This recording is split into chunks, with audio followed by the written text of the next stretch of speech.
사사기. 기억해봅시다. 여호수아는 이스라엘 지파들을 약속의 땅으로 인도한 후 율법의 명령에 순종함으로 하나님과의 언약에 신실할 것을 요구했습니다. 그러면 열방의 하나님이 어떤 분이신지 보여줄 수 있기 때문이죠. 그러나 사사기는 여호수아 사후 완전히 실패한 이스라엘에 대한 이야기입니다. 이 책의 이름은 당시 이스라엘의 지도자의 유형에서 유래합니다. 그들에게 왕이 있기 전 사사들이 각 지파를 다스리고 있었는데 이들은 법정의 재판관이 아니라 지역의 정치, 군사적 지도자, 즉 부족장에 가까웠죠. 그리고 경고합니다만 사사기는 매우 충격적이고 폭력적인 책입니다. 이스라엘의 도덕적 타락과 나쁜 리더십, 그리고 이들이 어떻게 가나안 족속과 다를 바 없게 되었는지 알려주죠. 하지만 이 슬픈 이야기는 미래에 희망을 주려는 것이기도 한데요. 책의 구성에서 이를 엿볼 수 있습니다. 긴 서두에서는 이스라엘이 실패한 이유가 남은 가나안 족속을 다 내쫓지 않았기 때문임을 소개합니다. 그리고 긴 본문 부분에서는 점점 타락해가는 이스라엘 사사들을 기록합니다. 시간이 흐르면서 이들이 어떻게 매우 좋음에서 좋음, 나쁨, 그리고 아주 나빠지는지 보여줍니다. 결론은 매우 충격적입니다. 이스라엘 백성 전체의 타락을 보여주는데요. 그럼 각 부분을 좀 더 깊이 살펴보죠. 도입부는 약속의 땅에서 영토를 부여받은 이스라엘 지파들에 대한 기록입니다. 여호수아가 가나안의 주요 성읍들을 정복했지만 여전히 정복할 땅이 많이 남았고 가나안 사람들도 많이 살고 있었죠. 1장에는 이스라엘이 약속의 땅에서 쫓아내지 못한 가나안 족속과 성읍이 길게 나열되는데요. 기억하십시오. 가나안 족속을 쫓아낸 것은 도덕적 타락과 우상에게 자녀를 제물로 바치던 관습을 피하기 위해서였습니다. 하나님은 이스라엘을 거룩한 백성으로 부르셨지만 그렇게 되지 않았죠. 2장은 이스라엘이 가나안 족속과 이웃해 살며 그들의 문화, 종교적 관습을 그대로 수용해버리는 실상을 기술합니다. 여기서 잠시 이야기가 멈추고 2장의 대부분에서 저자는 앞으로 일어날 모든 사건에 대한 개요를 보여줍니다. 이스라엘 역사에서 이 시기는 하향 곡선을 그리며 더 나빠지기를 반복하죠. 이스라엘은 가나안 족속처럼 되어 하나님을 거역하고 죄를 범하고 하나님은 그들이 가나안 족속에게 정복과 압제를 당하도록 내버려 두십니다. 결국 이스라엘이 자신들의 잘못을 깨닫고 회개하면 하나님은 이스라엘을 구원할 사사를 세워 적을 물리치고 평화의 시대가 오게 해주십니다. 그러나 결국 이스라엘은 또다시 죄를 짓고 처음부터 다시 반복합니다. 이 악순환은 문학적인 구성이자 다음 부분으로 이어지는 흐름인데요. 앞으로 등장할 6명의 주요 사사들에게서 반복되는 현상이죠. 첫 3명의 사사는 온니엘, 에훗, 드보라인데 이들의 이야기는 서사적인 모험담이면서 피비린내가 진동합니다. 사사 자신 또는 그들의 조력자들이 적들을 물리치고 이스라엘 백성을 구해냅니다. 다음 세 사사들의 이야기는 더 깁니다. 이들의 성격적 결함에 초점을 맞추며 그 정도가 점점 심해지는 걸 보여주죠. 기드온은 시작이 꽤 좋았습니다. 겁쟁이였지만 마침내 하나님이 그를 통해 이스라엘을 구하실 수 있다는 것을 신뢰하게 되죠.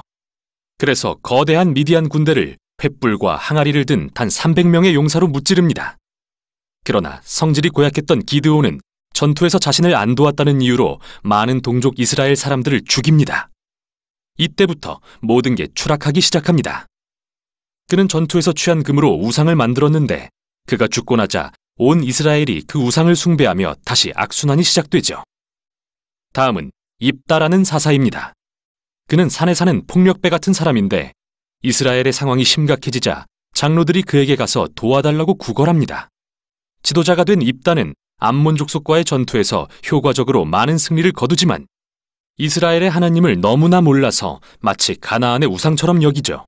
전투에서 승리하면 딸을 제물로 바치겠다고 서원할 정도로요.